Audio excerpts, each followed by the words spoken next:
As this year's driver's title comes down to the finest of margins, McLaren are stuck with the age-old dilemma. Do they let their drivers race? Or do they favour one over the other? It's been getting a little spicy between Lando Norris and Oscar Piastri of late, whether it be intentional or whether it kind of be at the end of F1 car dominoes. But how will the now well-known Papaya rules be detriment to their title challenges? Or are we just worrying about nothing? And this is a new age of the, I guess, not so team orders in a sport that is all about the show and the entertainment. Let's get into it.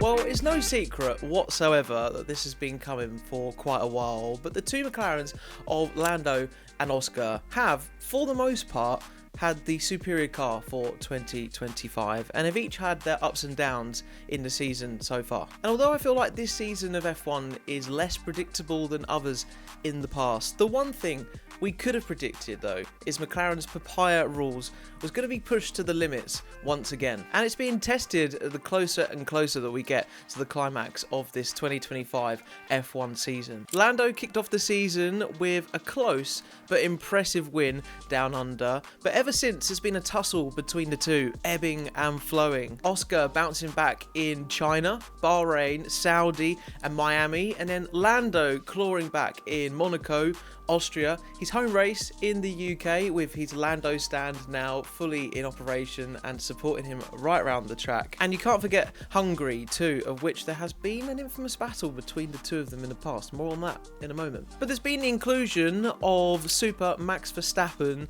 and the calm shoulders of George Russell on a few occasions this season to mop up the victories when the McLarens weren't there. I say calm. Marcus, I've got a car in my...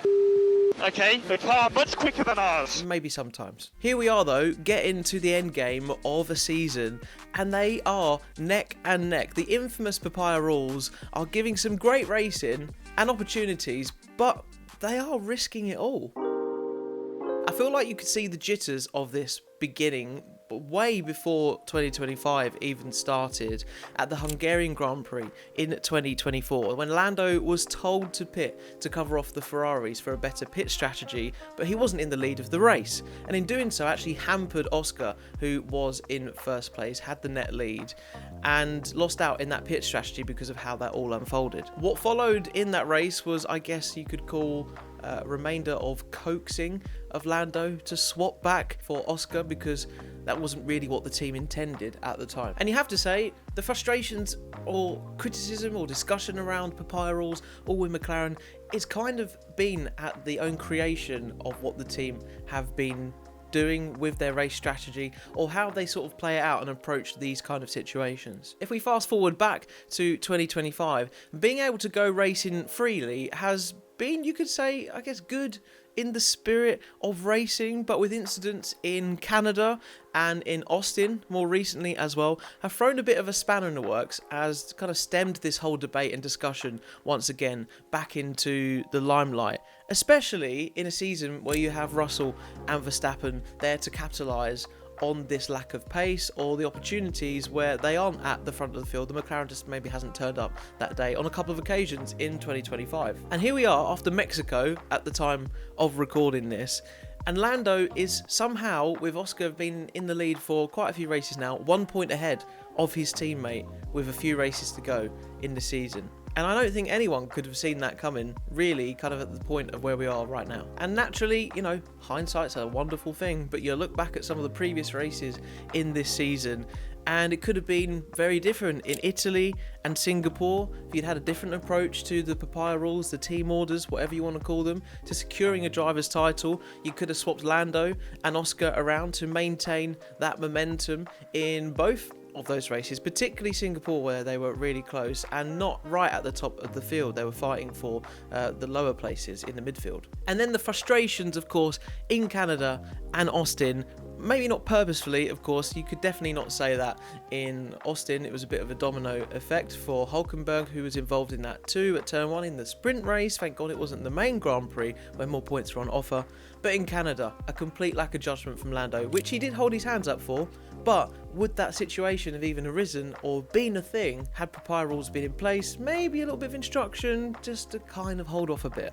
I don't know. How do you look at it? Well, famously, of course, team orders have always been a bit of a thing in Formula One because, believe it or not, this kind of debate has cropped up before. Because in other seasons where teams, vying for the constructors on top of the drivers' titles, they've of course wanted a bit of consistency along with that. In a very brutal and business-like sport that F1 is, it's inevitable you're going to get some of that. Depending on how biased you might feel too as well, one driver has been favoured over another because maybe the team just likes them a bit more, is a bit more appealing commercially for the sponsors and things like that, more lucrative for that driver to win the title. And if you think back, the first example of what might come to mind there is the Vettel and Webber years in the first dominant Red Bull spell that they had, and the unforgettable Multi 21 around the Sepang International Circuit in Malaysia. What a race it was to watch as a fan. It definitely put a cat amongst the pigeons. Vettel was, on the whole you should say, across the Red Bull kind of era of that time where he won 4 titles in a row, was favoured to have the team and the management in his corner, which was always a bit of a sore subject, probably is a little bit still to this day. But maybe seeing Vettel's potential to win 4 titles in a row in the manner that Vettel was doing as well and what Red Bull were achieving, to then Vettel to have like 3 titles and then one in the middle that Webber might have won to interrupt all of that, I don't know, maybe that's a psychology behind it, but you can sort of see it both ways. Another one to point out, Button and Barrichello in a season that was completely unexpected to have any kind of dilemma like this, mainly because it was an achievement for Brawn to actually just exist from the ashes of Honda in 2008 with the team folding, and then Brawn to turn up in 2009 just so they could go racing around the track even if they're at the back of the field. But of course, as we know, that was far from it. And for Ross Brawn, who of course is used to a lot of team orders and these kind of skirmishes in his career, it did get a bit hairy at one point in the Brawn days where Ruben said he would quit if there was even a whiff of team orders, and it got a bit hairy around the Spanish Grand Prix of that 2009 year, but we kind of learned after that there wasn't such a thing.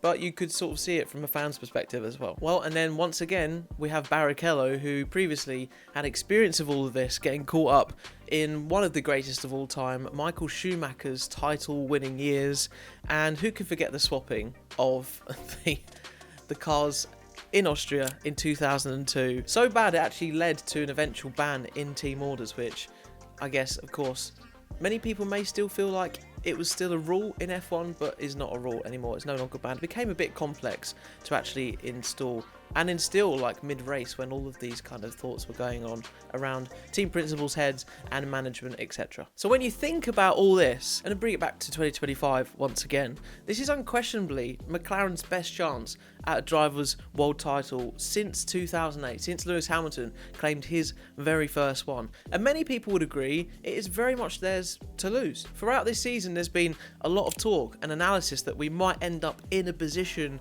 where by design, and as much as the team might want to be nice and fair, it's probably much closer than they would like it. And with the ominous figure of Max Verstappen breathing down their neck, fans and pundits alike are quite rightly thinking about how it all kind of, I guess, plays out. And do we at some very point start to make Papaya rules a bit less vague? Come 2026, with the new regulations, there could be a seismic shift in who has the upper hand in this new era of F1, with many tipping Mercedes to have the same edge as they did with their power units back in 2014 when the hybrid era first kicked off. And do you risk Verstappen coming from nowhere to claim the most, I guess, unlikely of his title wins? Or does a bit of logic, maybe management, come into play to get over the line? We've seen Red Bull towards the end of this season actually sort of smelling blood a little bit on McLaren, and Max's talents paying off once again. The team helping him out, bringing upgrades, and quite considerable upgrades, even towards this last point of the season. So if Red Bull can sense it, then it's definitely something to be considered. Surely not. It's the Achilles heel that they didn't want, and you can't help but feel they might have themselves to blame for come the last race of the season. We're 1 point close now, but who knows where it will go. Let me know what you think in the comments below. Do you have that crystal ball? What do you think about Papaya rules? And should we start getting a bit more tougher with the McLaren drivers? Or Andrea Stella, Zach Brown, playing it exactly how they should? Are they thinking more about the fans? Are they thinking more about their own interests? Thank you if you've been subscribing to the channel already, and if you haven't done so already, you know what to do. I'll catch you in the next one.